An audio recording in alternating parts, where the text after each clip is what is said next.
Bismillah, Assalamualaikum warahmatullahi wabarakatuh. Salam sejahtera untuk kita semua. Adik-adikku sekalian, saya Andi Sudimas Sulaiman, Gubernur Sulawesi Selatan, mengucapkan selamat datang dalam program Smart School Dinas Pendidikan Provinsi Sulawesi Selatan.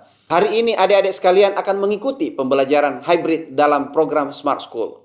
Aplikasi Smart School adalah sebuah pendekatan dengan tetap mengedepankan sebuah pendidikan dengan digital approaching, untuk kemudian mengedepankan kualitas dan mutu pendidikan yang diterima siswa secara seragam di seluruh wilayah Sulawesi Selatan, termasuk di pelosok-pelosok. Program ini bukan hanya memberikan kepada adik-adik sekalian pengalaman belajar yang baru, namun juga memberikan fasilitas kebutuhan dengan fitur bermanfaat seperti rekaman video pembelajaran yang dapat diulang, trik-trik penyelesaian soal, ujian-ujian, serta sarana konsultasi pembelajaran dari guru-guru terbaik di Sulawesi Selatan.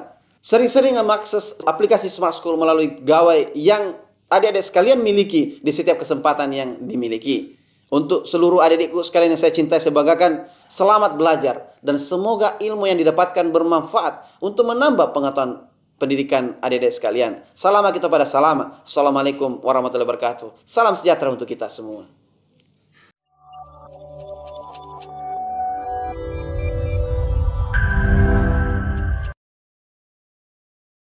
Bismillahirrahmanirrahim. Assalamualaikum warahmatullahi wabarakatuh. Dan selamat siang adik-adik pelajar cerdas Sulawesi Selatan. Saya Teddy Syahrin yang bisa kalian sapa Kak Teddy akan menemani adik-adik belajar penalaran umum bersama Smart School, generasi smart berkarakter cerdas.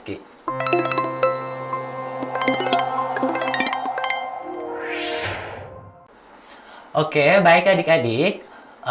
Seperti yang kita ketahui bahwa penalaran umum merupakan salah satu subtes yang diujikan pada UTBK SNBT tahun 2023 dan UTBK yang akan nanti adik-adik hadapi. Penalaran umum sendiri itu terbagi ke dalam 3 subbagian. Ada penalaran induktif, deduktif, dan ada penalaran kuantitatif. Khusus untuk pertemuan hari ini kita akan membahas terkait penalaran induktif. Nah, apa itu penalaran induktif? Penalaran induktif itu adalah kemampuan mengamati fakta-fakta atau kejadian-kejadian untuk menentukan prinsip-prinsip atau aturan-aturan yang mendasarinya. Jadi, kalau kita belajar tentang bernalar induktif, itu kita diajari untuk mengamati fakta-fakta yang ada di soal atau kejadian-kejadian. Untuk aturannya sendiri, itu nanti kita akan temukan berdasarkan fakta yang kita amati. Untuk penalaran induktif, itu terbagi lagi menjadi beberapa bagian soal-soal yang sering muncul. Nah, untuk hari ini kita akan membahas penalaran induktif terkait dengan pernyataan yang memperkuat dan pernyataan yang memperlemah sebuah argumen. Nah, jadi setelah adik-adik mengikuti pembelajaran hari ini, adik-adik diharapkan itu mampu menentukan pernyataan-pernyataan yang memperlemah dan tidak memperlemah sebuah argumen, serta mampu menentukan pernyataan yang mendukung atau tidak mendukung sebuah argumen. Nah, adik-adik, karena penalaran induktif itu tidak memerlukan materi khusus, tidak ada materi khususnya, jadi ini adik-adik hanya perlu dibiasakan untuk mengerjakan soal dan bernalar secara induktif. Karena tidak ada materi khususnya. Jadi nanti kita akan langsung mengerjakan soal-soal. Gimana sih bentuknya soal penalaran induktif itu? Nah, sebelum kita lanjut lagi membahas soal, kakak mau sampaikan bahwa adik-adik nanti pada saat proses menjawab soal, adik-adik itu bisa bertanya melalui kolom chat. Jadi adik-adik ini bisa bertanya melalui kolom chat. Kemudian, di setiap akhir pembahasan satu soal, kakak akan memberi kesempatan kepada adik-adik untuk bertanya melalui voice ya, dan nanti akan ada feedback dari Kak Teddy gitu. Oke adik-adik, langsung saja kita ke soal nomor 1 ya, tentang pernyataan memperkuat dan memperlemah. Oke, kita ke soal nomor 1. Negara T adalah negara kepulauan dengan biaya logistik yang tinggi. Pakar logistik menyebutkan hal ini disebabkan tidak meratanya infrastruktur di negara T sehingga tidak semua wilayah dapat dijangkau dengan mudah. Manakah pernyataan-pernyataan berikut yang memperlemah dan tidak memperlemah pendapat pakar logistik tersebut?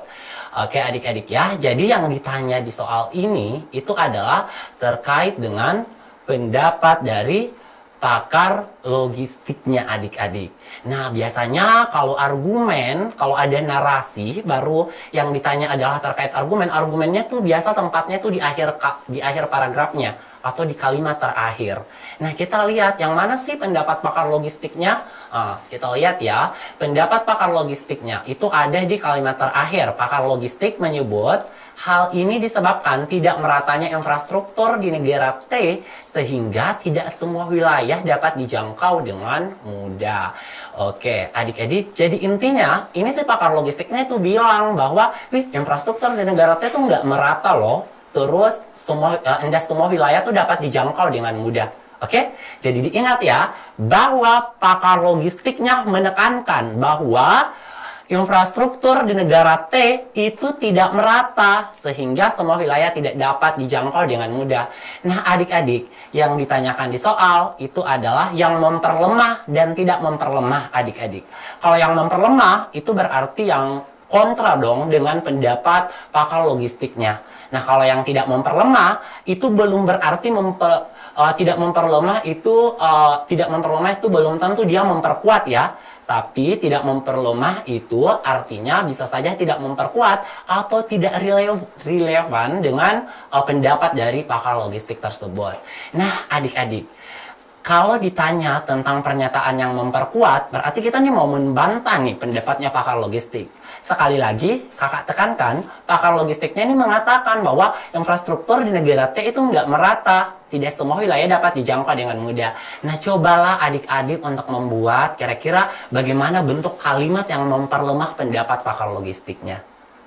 Oke, gini Kak, yang memperlemah pakar logistiknya itu pasti pendapatnya bilang, enggak kok, infrastruktur di negara T itu merata. Nah, itu kan memperlemah. Terus bisa saja kita bilang lagi, tidak kok Kak, semua wilayah di negara T itu dapat dijangkau dengan mudah. Nah, ini kan membantah tuh pernyataan dari pakar logistiknya. Nah, kita akan mencari kalimat-kalimat yang mirip itulah.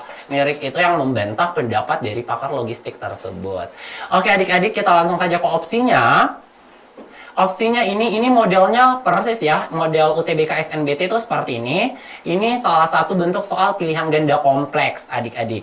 Jadi kalau misalkan pernyataannya itu memperlemah, maka adik-adik centang yang benar. Dan kalau misalkan pernyataannya itu tidak memperlemah, maka adik-adik centang yang salah gitu. Oke, kita langsung ke opsi yang pertama atau pernyataan yang pertama. Pernyataan yang pertama itu adalah pemerintah telah membangun banyak infrastruktur baru untuk memastikan pemerataan pembangunan. Oke, memastikan pemerataan pembangunan. Oke adik-adik, mungkin kalian sudah punya jawaban. Ada yang menjawab, Kak ini memperkuat, Kak ini memperlemah, Kak ini nggak relevan. Pasti sudah banyak nih yang punya jawaban ya. Oke, sekarang kita lihat kira-kira apa ya jawabannya.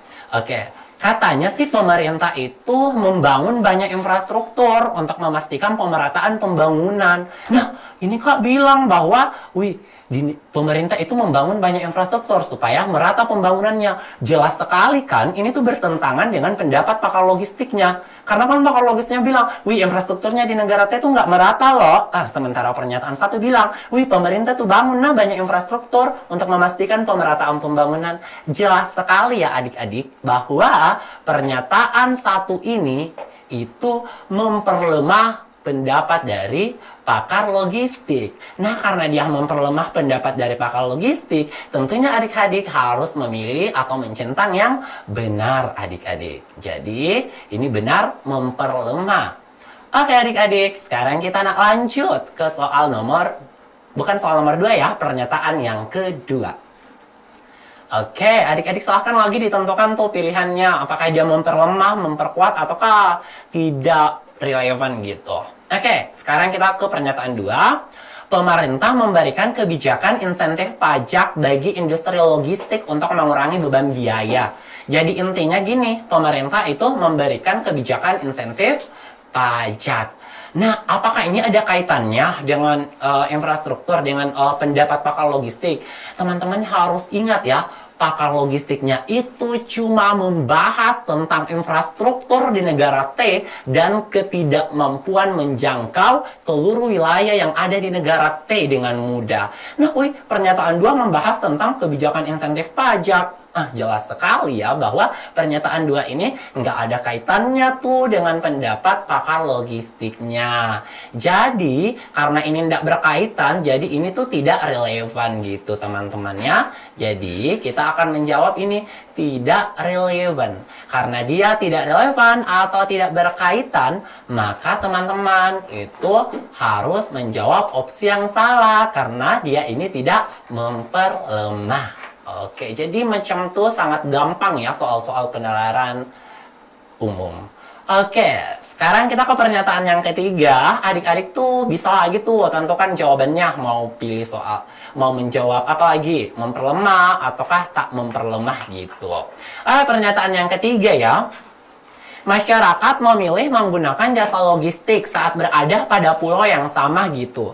Sekali lagi adik-adik kembali ke pernyataannya pakar logistik. Karena kita tuh mau membantah pendapat pakar logistiknya. Pakar logistiknya sekali lagi saya ingatkan dia cuma menekankan bahwa infrastruktur di negara T itu tidak merata. Kemudian tidak semua wilayah dapat dijangkau dengan mudah. Tiba-tiba pernyataan 3 membahas tentang memilih penggunaan jasa logistik. Nah, misalkan gini ya adik-adik, kalau misalkan kakak pilih menggunakan pengiriman jasa logistik saat ada di pulau yang sama, kayak saya mau kirim barang nih, mau pilih lewat jasa logistik aja gitu. Nah, apakah itu berdampak terhadap infrastruktur? Enggak kan? Oke, karena ini enggak ada kaitannya tuh sama infrastruktur di negara T. Maka pernyataan ini tuh tidak relevan. Karena ini tidak relevan adik-adik, maka pernyataan ini itu tidak memperlemah. Kalau pernyataannya tidak memperlemah, sudah jelas dong kita harus memilih yang salah. Oke, sekarang kita lanjut ya kak, bukan lunjat. Oke, sekarang kita lanjut ke pernyataan yang keempat. Perusahaan logistik saat ini memastikan bahwa semua wilayah tuh dapat dijangkau dengan mudah. Ayo adik-adik, tentukan pilihannya. Ini tuh memperlemah atau nggak memperlemah tuh? Oke, gimana? Gampang kan? Ini pernyataan yang keempat. Jelas sekali terpampang nyata. Oke, pernyataan 4 bilang apa? Dia bilang bahwa perusahaan logistik memastikan semua wilayah dapat dijangkau dengan mudah. Ini kan pernyataan 4 bilang semua wilayah itu dapat dijangkau dengan mudah. Sementara kan tadi pakar logistiknya bilang bahwa tidak semua wilayah itu dapat dijangkau dengan mudah. Nah, ini bilang semua wilayah dapat dijangkau dengan mudah kok. Berarti jelas sekali dong bahwa pernyataan 4 ini itu dia apa? Dia memperlemah pendapat dari pakar logistik tersebut. Karena ini membantah pendapat dari pakar logistik. Karena dia memperlemah, maka centanglah opsi yang benar adik-adik. Gitu ya. Oke, sekarang kita lanjut ke pernyataan yang kelima. Pernyataan yang kelima menyatakan bahwa konsumen memilih perusahaan logistik yang memberikan layanan jangkauan pengiriman yang luas. Oke ya, dia memilih menggunakan perusahaan logistik yang memiliki pengiriman jangkauan yang luas gitu. Nah adik-adik, sekali lagi kakak tekankan kalian harus fokus ke fakta. Yang ingin kita lemahkan adalah pendapat pakar logistik. Pakar logistiknya itu cuma menyinggung tentang infrastruktur yang tidak merata, kemudian tidak semua wilayah dapat dijangkau dengan mudah. Ini pernyataan 5 itu dia mengatakan kalau kita memilih misalkan jasa pengiriman barang A ini memberikan layanan pengiriman ke seluruh Indonesia misalkan. Nah, kita pilih itu. Apakah itu akan berdampak tuh pada infrastruktur di negara T? Jelas enggak kan? Berarti pernyataan ini itu juga tidak relevan, teman-teman. Karena pernyataan ini itu tidak relevan, maka jelas ini itu tidak memperlemah. Jadi pilih opsi yang salah. Oke, ada pertanyaan. Oke, mantap sekali ya. SMA 2 Selayar. Ini pernyataan nomor berapa nih? SMA 2 Selayar nih yang bilang memperlemah. Dan SMA 5 Goa juga jawab memperlemah. BTW adik-adik, saya juga berasal dari Kabupaten Kepulauan Selayar loh. Sama-sama yang tadi ya, ada dari SMA Negeri 2 Selayar. Kita lanjut ke soal berikutnya. Ini masih tentang soal ya, memperlemah dan memperkuat ya. Karena kita memang hanya akan membahas ini. Oke, kita ke soal nomor 2 adik-adik. Bakso jelas seorang nelayan yang buruk. Pada musim lalu, di mana Baso dan 5 anggota timnya menghabiskan 4 bulan di atas kapal bersama di lepas pantai Pulau Jampea.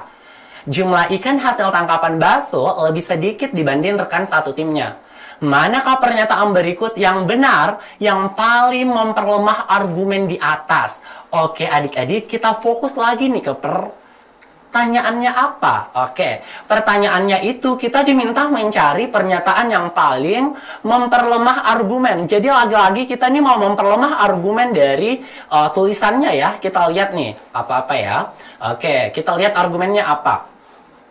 Oke, argumennya itu mengatakan bahwa Baso jelas nelayan yang buruk. Oke, jadi argumennya di sini menyatakan bahwa si Baso itu nelayan yang buruk. Nah, kenapa sih tulisan ini bisa menganggap bahwa si Baso itu nelayan yang buruk? Karena faktanya jumlah ikan hasil tangkapan Baso itu lebih sedikit dibanding rekan lainnya. Makanya si Baso dikatakan dia itu adalah seorang nelayan yang buruk gitu. Nah, teman-teman, kita ini akan memperlemah argumen ini.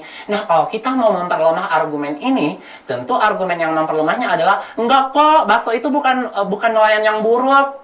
Itu kan yang memperlemah kita kalau kita mau membantah. Kan dia bilang, Baso itu jelas sekali nelayan yang buruk. Nah, kita bantah, enggak kok, Baso itu bukan nelayan yang buruk. Oke, jadi itu adalah kalimat bantahannya atau kalimat yang memperlemah argumen tersebut. Oke, nah sekarang karena kita cari yang paling melemahkan daripada opsi, oke langsung aja kita ke opsinya. Opsi bagian A. 2 musim lalu, Baso memancing di kapal lain di lepas pantai Pulau Jampea dan menangkap ikan lebih banyak daripada anggota kapal yang lainnya. Oke, katanya intinya di opsi A ini mengatakan bahwa si Baso ini itu memancing di kapal lain loh dan menangkap ikan lebih banyak daripada anggota kapal lainnya. Oke, jadi di sini dia bilang bahwa, wih, Baso itu menangkap ikan lebih banyak daripada anggota kapal yang lainnya. Ingat teman-teman ya, ini tuh 2 musim yang lalu ya, dan Baso memancingnya tuh di kapal lain. Jadi Baso memancingnya di kapal lain, dia nggak memancing bersama rekannya yang saat ini, yang di soal dia bandingkan dengan rekannya. Jadi dia memancingnya tuh di kapal lain gitu. Nah, jadi ini nggak bisa kita tentukan. Nah, kenapa kak ini nggak bisa kita tentukan? Padahal kan udah jelas si Baso itu menangkap ikan lebih banyak dari rekan tim yang lainnya. Ingat ya guys, nah di sini itu teman memancingnya Baso di musim lalu sama 2 musim lalu itu berbeda. Bisa jadi teman memancingnya Baso di 2 musim yang lalu itu adalah sama-sama nelayan yang buruk gitu. Dia sama-sama nelayan yang buruk. Jadi bisa dikatakan, oh Baso ini yang terbanyak loh tangkapan ikannya dari sesama nelayan yang buruk. Jadi Baso yang terbaik dari yang terburuk gitu. Jadi kan Baso masih bisa dikategorikan sebagai nelayan yang buruk, seperti itu. Jadi pernyataan ini teman-teman, itu tidak bisa kita katakan yang paling melemahkan argumen gitu ya. Tidak terlalu kuat. Oke, sekarang kita lanjut ke pernyataan nomor 2. Maaf, bukan nomor 2 ya, tapi B, opsi B. Sebelum menjadi nelayan, Baso merupakan pengemudi kapal penangkap ikan yang para anggotanya sering menangkap ikan dalam jumlah yang besar. Wih, oke, ini udah kakak tuliskan ya. Yang di bagian A alasannya kenapa tidak bisa ditentukan gitu. Oke, untuk kita ke bagian B. Oke, sebelum menjadi nelayan, Baso itu merupakan pengemudi kapal penangkap ikan yang para anggotanya sering menangkap ikan dalam jumlah besar. Jadi katanya di sini Baso itu dulunya itu adalah pengemudi kapal gitu, kapal penangkap ikan. Nah teman-teman, ini tuh tidak ada loh bantahan yang bisa membantah bahwa si Baso itu jelas nelayan yang buruk gitu. Oke, jadi ini tuh nggak berkaitan ya gitu. Oke, lanjut kita ke pernyataan yang ketiga atau opsi C. Opsi C, saat memancing musim lalu, Baso jatuh sakit selama seminggu dan tidak dapat menangkap ikan apapun selama 1 minggu tersebut.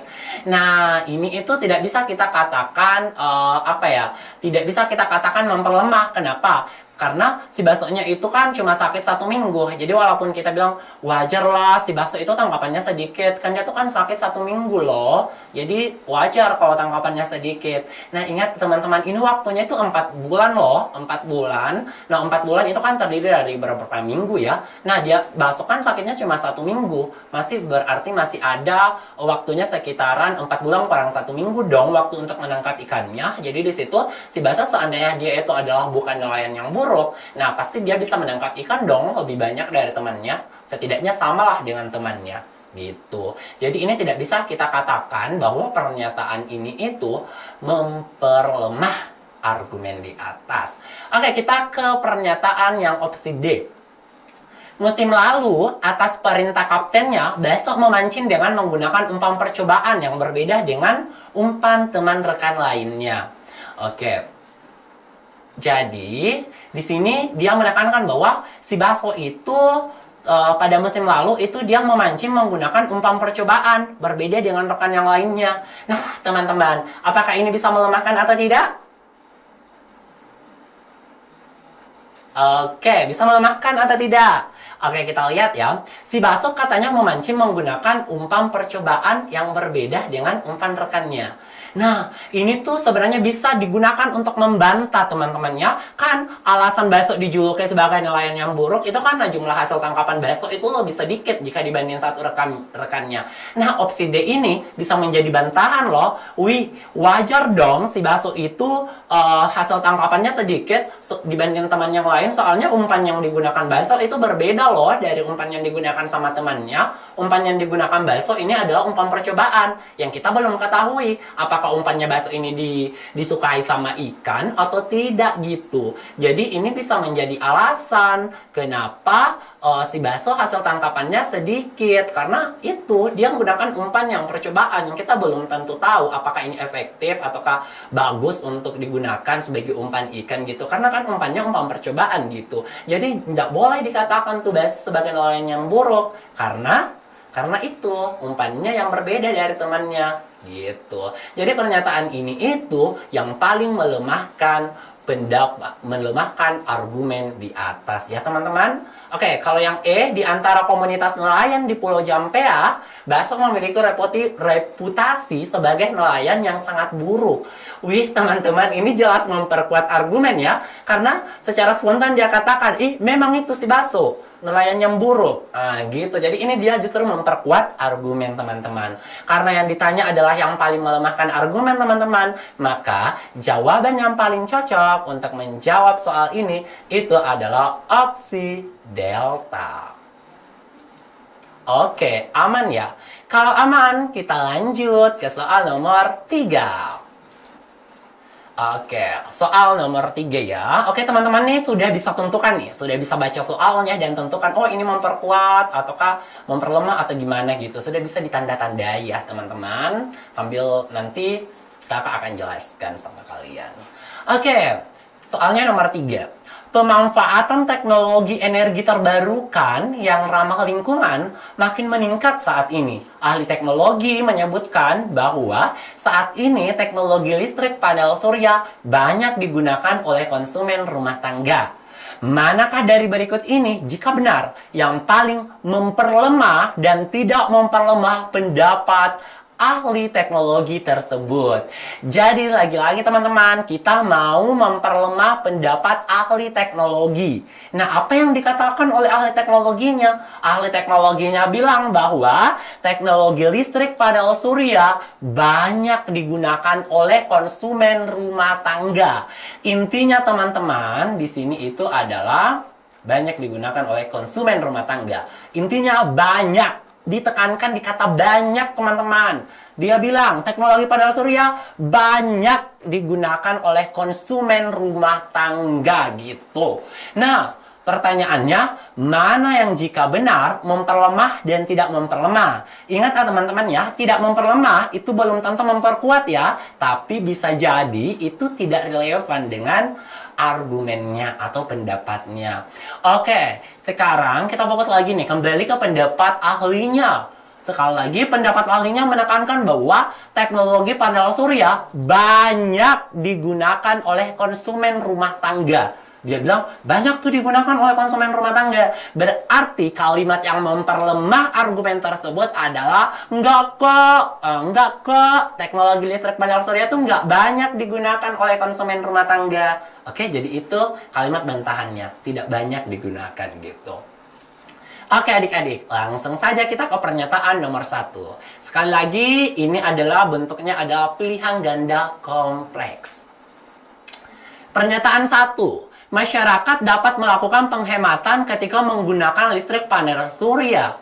Oke, jadi di sini membahas bahwa, kalau misalkan masyarakat itu menggunakan listrik panel surya, itu bakal lebih hemat gitu. Cuma pernyataan ini itu tidak ada kaitannya terkait banyak atau tidaknya tuh masyarakat yang menggunakan ini loh. Jadi, tidak berkaitan sama kan ahli teknologinya itu cuma mengatakan bahwa banyak pengguna teknologi listrik panel surya loh. Nah, itu yang mau kita bantahkan, bilang nggak banyak loh penggunanya. Nah, ternyata yang pernyataan satu ini itu tidak berkaitan atau tidak relevan gitu teman-teman. Karena dia tidak relevan berarti ini masuk ke dalam tidak memperlemah. Karena tidak memperlemah, jadi yang kita centang adalah yang salah. Oke, kita lanjut ke pernyataan nomor 2. Teknologi energi terbarukan sudah dapat dinikmati oleh negara yang memiliki kepadatan penduduk tinggi. Oke, katanya teknologi energi terbarukan itu sudah dapat dinikmati oleh negara yang memiliki kepadatan penduduk tinggi. Teman-teman, sekali lagi saya tekankan, yang ingin kita bantah itu adalah pernyataannya ahli teknologi yang menyatakan bahwa teknologi panel surya itu banyak digunakan oleh konsumen rumah tangga. Lagi-lagi ini kan pernyataan dua tuh nggak berkaitan ya, nggak relevan gitu ya. Jadi nggak relevan karena dia nggak menyinggung tentang kayak banyaknya teknologi listrik panel surya yang digunakan gitu. Jadi karena tidak relevan, lagi-lagi kita harus memilih opsi yang salah atau ini tidak memperlemah. Oke, kita lanjut ke pernyataan ketiga. Teknologi listrik panel surya tidak banyak digunakan dalam aktivitas rumah tangga karena harganya mahal. Ayo teman-teman, ini tuh memperkuat atau memperlemah atau tidak relevan. Jelas sekali ya, terpampang nyata bahwa ini tuh memperlemah loh Kak, ini membantah. Jelas di situ tertulis bahwa teknologi listrik panel surya tidak banyak digunakan. Ada kata tidak banyaknya. Sementara ahli teknologinya kan bilang tadi banyak digunakan. Pernyataan 3 bilang tidak banyak digunakan. Berarti jelas sekali ya bahwa ini tuh membantah atau memperlemah argumen dari ahli teknologi tersebut. Nah, karena ini itu dia memperlemah, maka kita akan centang yang benar. Oke, sekarang kita ke pernyataan yang keempat. Pemerintah memberikan insentif bagi rumah tangga yang memanfaatkan energi terbarukan. Oke teman-teman, lagi-lagi ini tuh nggak argumen ini di nomor 4 ini pernyataannya itu tidak membantah tentang banyaknya teknologi listrik panel surya yang digunakan oleh konsumen rumah tangga. Jadi lagi-lagi ini tuh nggak relevan teman-teman. Karena tidak relevan berarti ini tidak memperlemah. Karena tidak memperlemah, pilihlah opsi yang salah gitu. Oke, kita lanjut ke pernyataan nomor 5. Wilayah yang penduduknya menggunakan teknologi listrik panel surya memiliki udara yang lebih sejuk. Datang juga ini pernyataan 5 menyatakan bahwa udara kalau gunakan listrik panel surya itu udaranya lebih sejuk. Sudah jelas sekali ya, nggak berkaitan sama sekali dengan pendapat dari ahli teknologinya. Sekali lagi saya tekankan, ahli teknologinya itu cuma menyinggung bahwa banyak konsumen rumah tangga yang menggunakan teknologi listrik panel surya. Jelas sekali ya, ini itu tak relevan. Karena ini tidak relevan teman-teman, maka yang harus kita pilih adalah yang salah karena ini nggak memperlemah gitu. Kita lanjut ke soal berikutnya. Oke, soal berikutnya. Harapan hidup rata-rata untuk penduduk suatu negara secara keseluruhan adalah 70 tahun. Tetapi anak-anak yang lahir di kota A akan hidup rata-rata 73 tahun. Dan mereka yang lahir di kota B 66 tahun. Pasangan pengantin baru dari kota B memulai keluarga mereka di kota A dengan harapan anak-anak mereka dapat hidup lebih lama daripada jika keluarga itu tetap tinggal di kota B. Nah, mana pernyataan berikut yang paling memperkuat kesimpulan yang ditarik dalam bacaan tersebut? Oke, jadi teman-teman yang ditanya adalah mana namanya pernyataan yang paling memperkuat kesimpulan. Karena kesimpulan, maka kita harus menyimpulkan terlebih dahulu ya. Nah, dari soal kita tahu bahwa kota A akan hidup rata-rata 73 tahun. Itu kalau di kota A 73 tahun ya. Kalau di kota B, dia bakalan hidup 66 tahun. Nah, karena kan dia lihat nih bahwa di kota A itu ternyata kita bisa hidup 73 tahun. Nah, kalau di kota B itu 66 tahun. Makanya pengantin baru dari kota B ini memulai keluarga mereka di kota A dengan harapan bahwa nanti anaknya itu bisa hidupnya lebih lama jika dibanding dengan tinggal di kota B, teman-teman. Oke, jadi intinya gini ya. Jadi ini si pengantin baru itu berharap dia pindah nih dari kota B. Dia ini penduduk kota B, tapi dia memilih pindah ke kota A dengan harapan bahwa kalau dia tinggal di kota A, nanti anak-anak mereka itu bisa punya umur yang lebih panjang dibanding dengan tinggal di kota B. Karena berdasarkan data, rata-rata kalau tinggal di kota B itu cuma 66 tahun. Kalau tinggal di kota A itu 73 tahun. Makanya dia memilih pindah. Supaya apa? Supaya hidup anaknya nanti bisa lebih lama. Nah, oke. Jadi kita akan mencari pernyataan yang manakah yang paling memperkuat kesimpulan tersebut. Jadi kita akan mencari mana sih yang paling memperkuat kenapa si A ini memutuskan itu. Jadi kita harus mendukung, bilang, oh cocok nih Towa alasannya si pengantin baru ini pindah ke kota A. Karena ingin anaknya ingin supaya anaknya bisa hidup lebih lama. Jadi kita mau membantu itu ya, memperkuat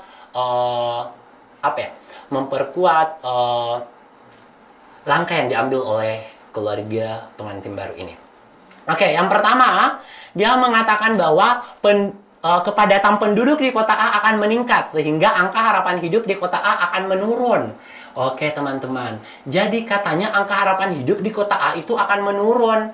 Nah, karena kepadatan penduduknya meningkat, artinya penduduk yang baru ditambahkan atau yang baru masuk ke kota A, itu dia justru mengakibatkan angka harapan hidup di kota A itu menurun gitu. Jadi pasti rata-rata hidupnya ini yang baru itu pasti di bawah 73 tahun.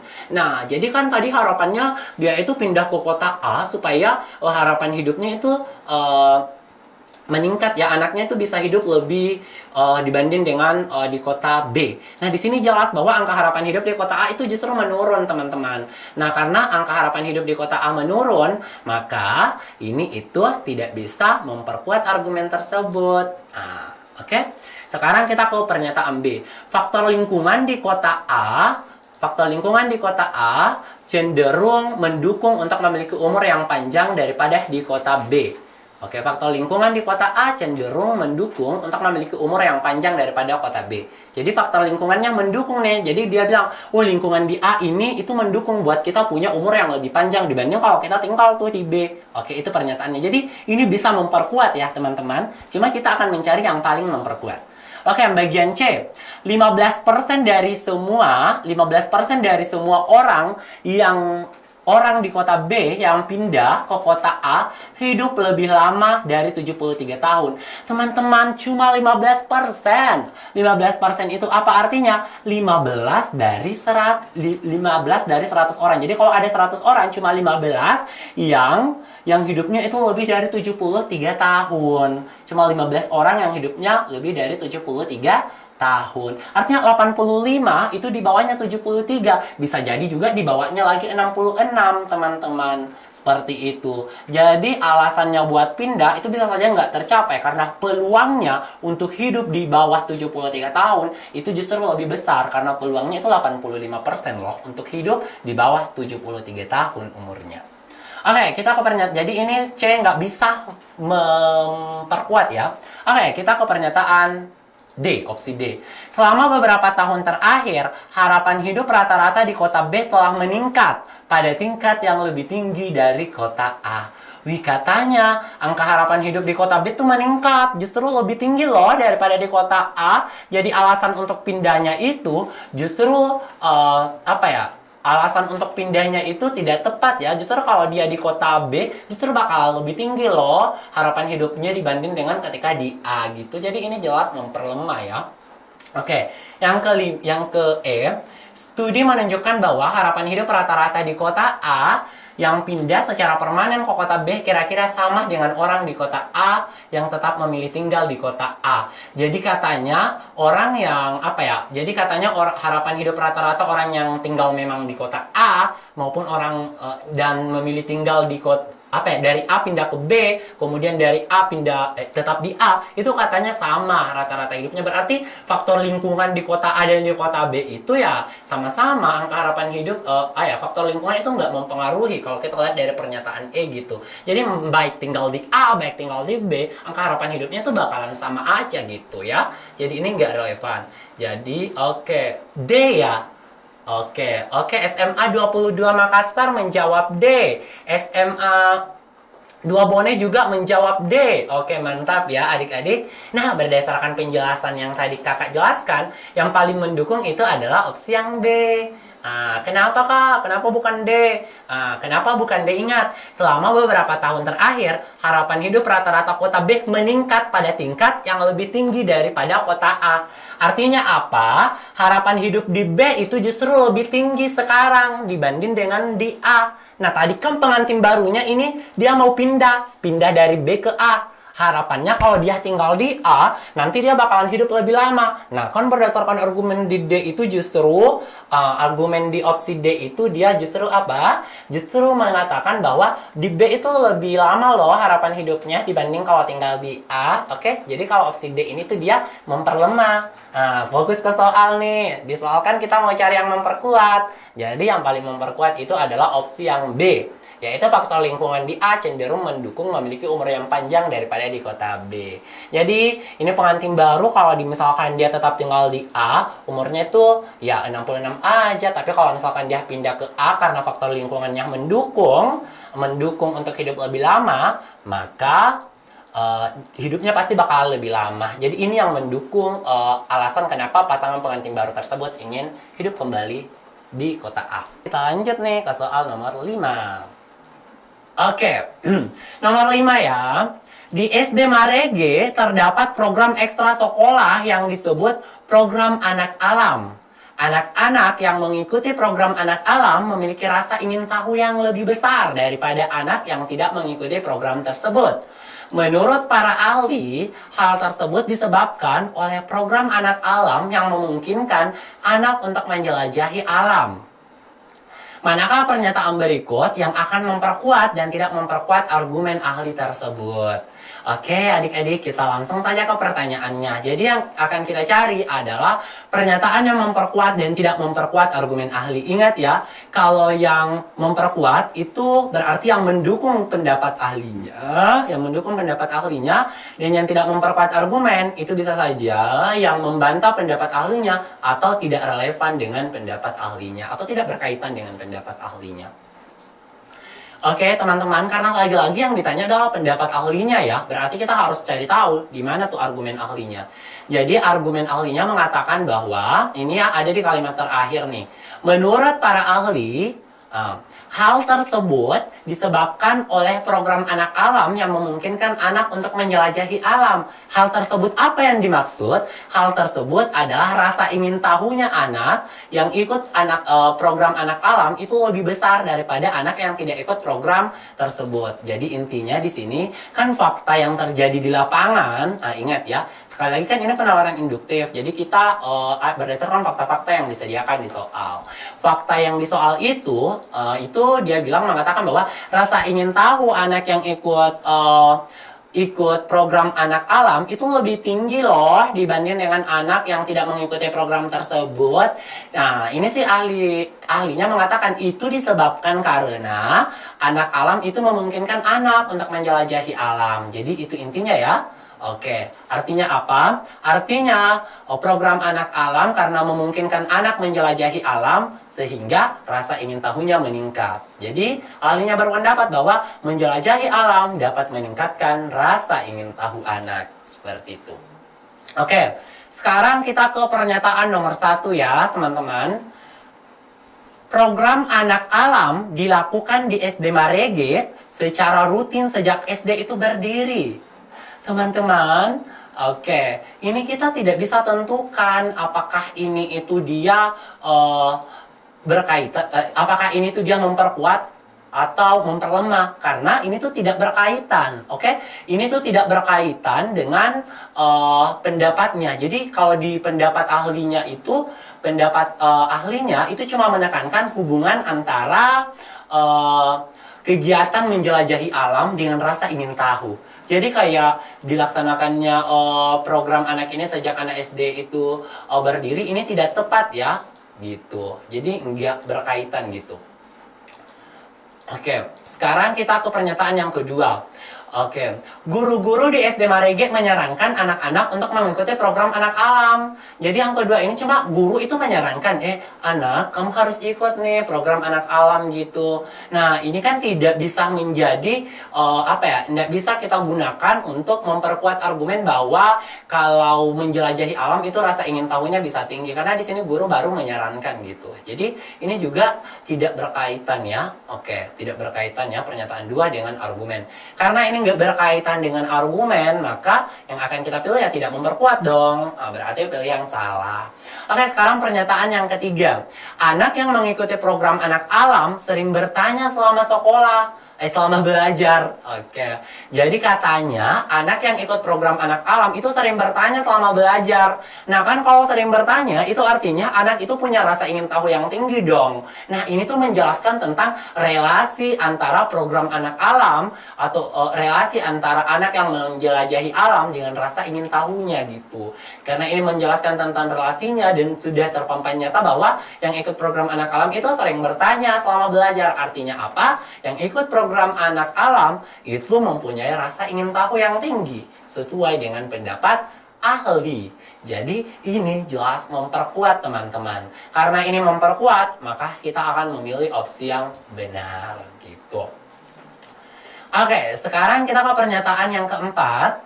Anak-anak yang mengikuti program anak alam memiliki karakteristik yang sama dengan anak yang tidak mengikuti program anak alam. Oke ya, jadi di sini tuh mengatakan bahwa anak-anak yang di sini mengatakan bahwa anak-anak yang ikut program anak alam itu mempunyai karakternya sama dengan yang tidak ikut program anak alam. Nah kan jelas tadi dikatakan bahwa kalau dia ikut program anak alam, maka apa? Maka rasa ingin tahunya itu lebih tinggi. Nah ini pernyataan 4 membantah bahwa mau kayak ikut dia program anak alam, mau kayak tidak ikut program, karakteristiknya tetap sama. Rasa ingin tahunya itu sama. Jelas ini memperlemah ya, karena kan argumennya bilang bahwa yang ikut program anak alam itu punya rasa ingin tahu yang lebih tinggi dibandingkan tidak. Nah pernyataan 4 bilang sama aja kok, nggak ada bedanya. Berarti itu kan memperlemah ya. Oke, karena ini memperlemah, maka ini jelas tidak memperkuat. Karena tidak memperkuat, jadi pilih opsi yang salah. Oke, yang kelima. Di SD Marege, anak-anak yang tidak mengikuti program anak alam tidak pernah mendapat kesempatan menjelajahi alam. Jadi katanya, anak yang tidak mengikuti program anak alam tidak mendapat kesempatan menjelajahi alam. Oke, teman-teman, nah ini tuh memperkuat. Nah, kenapakah ini memperkuat? Karena gini ya, kan dikatakan bahwa anak yang ikut menjelajahi alam itu punya rasa ingin tahu yang tinggi. Makanya apa? Makanya rasa ingin tahunya lebih tinggi dibanding yang tidak ikut anak alam. Nah, untuk yang kelima ini, karena anak yang tidak pernah mengikuti program anak alam ini tidak berkesempatan menjelajahi alam, maka itu menjadi penyebabnya. Kan dia harus penyebab rasa ingin tahu yang tinggi itu berdasarkan pendapat ahli itu adalah karena anaknya menjelajahi alam. Nah, yang kelima ini menyatakan bahwa anak yang tidak mengikuti program anak alam itu tidak mendapat kesempatan menjelajahi alam. Nah, karena dia tidak mendapat kesempatan menjelajahi alam, otomatis apa? Otomatis rasa ingin tahunya bakalan rendah. Makanya dia lebih rendah rasa ingin tahunya dibanding dengan anak yang ikut program anak alam. Makanya ini tuh dikatakan memperkuat gitu. Karena dia memperkuat, maka kita pilih centang yang benar. Kita lanjut ke soal nomor 6. Oke, nah soal nomor 6 ini masih sama ya, pernyataan yang mendukung. Nah, dan masih bentuk pilihan ganda kompleks. Ada beberapa kasus di mana seorang yang telah divaksin, bahkan setelah mendapat dosis booster, ternyata tetap terinfeksi COVID-19. Menurut Profesor Lawrence Yang, ahli virologi Fakultas Kedokteran Universitas Warwick, tidak ada vaksin yang 100% efektif. Manakah pernyataan berikut yang mendukung dan tidak mendukung pendapat ahli virologi tersebut? Oke, jadi di sini kita disuruh mencari pernyataan yang mendukung dan tidak mendukung pendapat ahli virologi ya. Oke teman-teman, sekali lagi kakak tekankan kalau yang mendukung ya pasti ya memperkuat ya. Kalau tidak mendukung belum tentu memperlemah, tapi bisa jadi tidak relevan.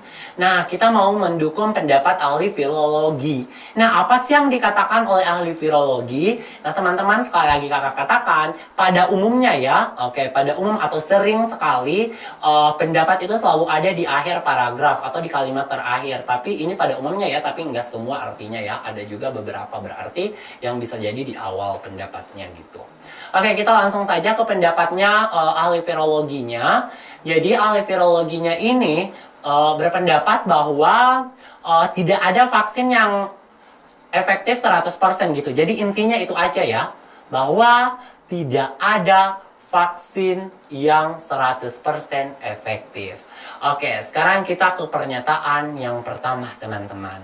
Kita akan melihat apakah pernyataan satu ini itu memperkuat, mendukung atau tidak mendukung pendapat ahli virologi. Sekali lagi teman-teman, saya ingatkan yang dikatakan oleh ahli virologinya adalah tak ada vaksin yang 100% efektif. Oke, itu intinya ya. Camkan, tidak ada vaksin yang 100% efektif. Oke, jadi sekarang kita lihat pernyataan yang pertama. Saat ini belum ada jenis vaksin yang mempunyai tingkat keakuratan 100% dalam melawan virus COVID-19.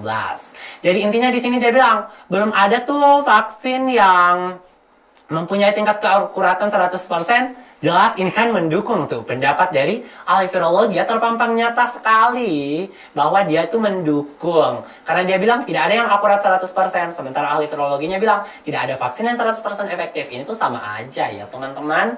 Jadi ini tuh memperkuat atau mendukung. Karena ini mendukung, maka kita akan memilih opsi yang benar. Gitu, kita akan mencentang yang benar. Oke, sekarang kita ke pernyataan yang kedua. Masker yang digunakan orang-orang saat ini kurang efektif dalam menangkal COVID-19. Nah teman-teman, yang disinggung nomor 2 adalah masker. Ingat, kembali lagi ke pendapat ahli virologinya. Karena kita hanya berpatokan sama pendapat ahli virologi. Itu yang mau kita kuatkan. Nah, ahli virologinya tuh bahas vaksin loh. Tapi di pernyataan 2 tiba-tiba bahas masker. Jelas berbeda ya teman-teman. Karena ini berbeda berarti ini tak berkaitan. Karena ini nggak berkaitan berarti ini itu tidak mendukung. Karena tidak mendukung berarti pilih opsi yang salah. Oke, kita lanjut ke pernyataan yang ketiga. Terjadi kekebalan yang stagnan sementara virus bermutasi. Oke, jadi di sini mengatakan bahwa terjadi kekebalan yang stagnan sementara virus bermutasi. Jadi kayak misalkan kita ini udah divaksin, sudah dikasih kekebalannya itu tetap segitu, stagnan tetap di situ. Sementara virusnya ini terus bermutasi. Nah teman-teman, ini itu bisa memperkuat atau mendukung. Kenapa kak dia mendukung? Kan gini, kan kalau itu artinya bahwa si vaksinnya ini nggak bisa berfungsi 100%. Kenapa nggak efektif 100%?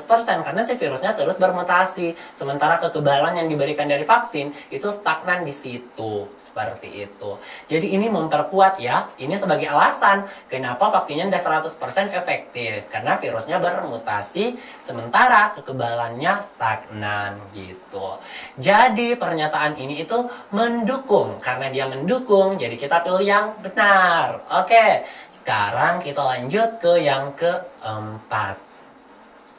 Yang keempat, belum ada informasi yang akurat tentang tingkat kekebalan vaksin yang dibuat.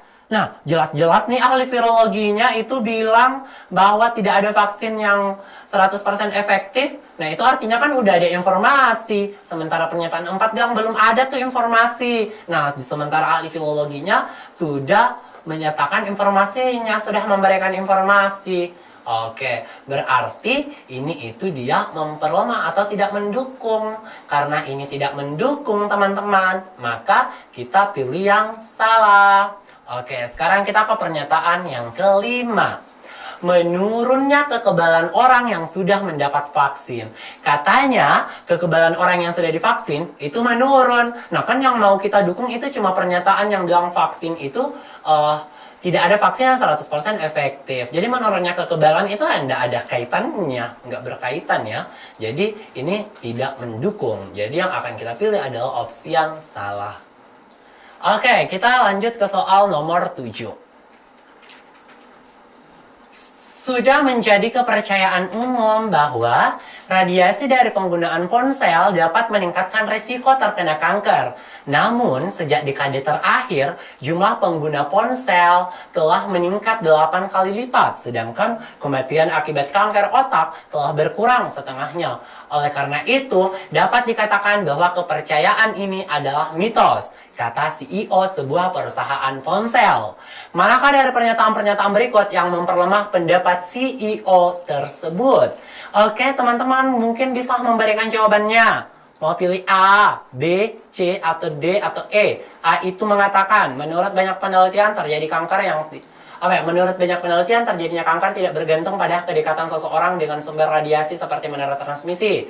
B, ponsel memancarkan radiasi yang mirip dengan yang digunakan untuk komunikasi satelit nirkabel, daerah terpencil. C, pada pengenalan oven microwave sekitar 15 tahun yang lalu, fakta serupa telah muncul, tetapi oven microwave tetap bertahan sampai sekarang. D, intervensi penelitian teknologi dalam pengobatan kanker selama 12 tahun terakhir telah menurunkan jumlah kematian hingga lebih dari 70%. Dan E, studi tentang keterkaitan penggunaan ponsel dan kanker dilakukan secara independen oleh pemerintah maupun non-pemerintah. Oke, tentukan pilihannya. Tentukan pilihannya. Oke, kakak bahas langsung ya. Oke, jadi mana dari pernyataan berikut yang memperlemah pernyataan CEO? Jadi kita harus cari tahu dulu yang mana pernyataan CEO-nya. Karena kita mau memperlemah pendapat CEO-nya ya.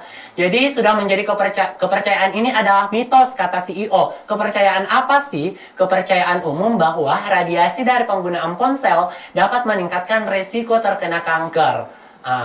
Dan itu yang dia bantahkan. Kenapa si CEO ini bisa berkata demikian? Karena dia bilang bahwa jumlah pengguna ponsel itu meningkat 8 kali loh, sementara kematian akibat kanker otak itu berkurang. Jadi intinya CEO ini bilang bahwa radiasi ponsel itu tidak bahaya karena kematian akibat kanker itu berkurang. Kan pengguna ponsel itu semakin meningkat. Tapi kenapa yang meninggal akibat kanker itu justru berkurang? Jadi dia berpendapat bahwa radiasi ponsel itu nggak bahaya loh. Itu intinya ya. Nah, kita mau memperlemah pendapat dari CEO tersebut. Yang pertama, menurut banyak penelitian terjadinya kanker tidak bergantung pada kedekatan dengan sumber radiasi, teman-teman. Jadi katanya tidak bergantung sama dengan sumber radiasi. Artinya ini radiasi itu nggak berbahaya loh. Berarti ini memperkuat ya, karena mengatakan radiasi nggak berbahaya. Sekarang untuk yang B, ponsel memancarkan radiasi yang mirip dengan yang digunakan untuk komunikasi satelit nirkabel. Nah, ini tuh tidak relevan karena tidak menjelaskan hubungan radiasi dengan kanker. Oke, ini di pernyataan gue ini nggak menjelaskan tentang hubungan radiasi dengan kanker atau radiasi dengan kematian gitu.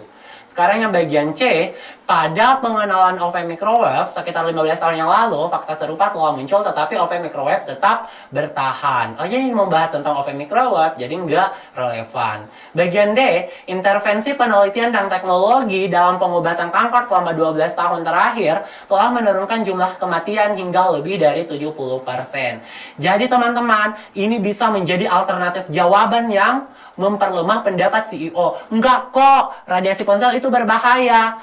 Berkurangnya kematian itu bukan berarti radiasi ponselnya enggak bahaya tuh. Tapi karena intervensi penelitian dan teknologi. Jadi intervensi penelitian dan teknologi yang dalam menangani kanker, sehingga kematian akibat kanker yang disebabkan oleh radiasi itu berkurang. Oke? Jadi ini melemahkan. Jadi ponsel itu tetap bahaya. Kematian itu berkurang bukan berarti radiasi ponsel itu enggak bahaya. Tapi apa? tapi karena intervensi penelitian dan teknologi yang menurunkan tingkat kematian akibat kanker tersebut.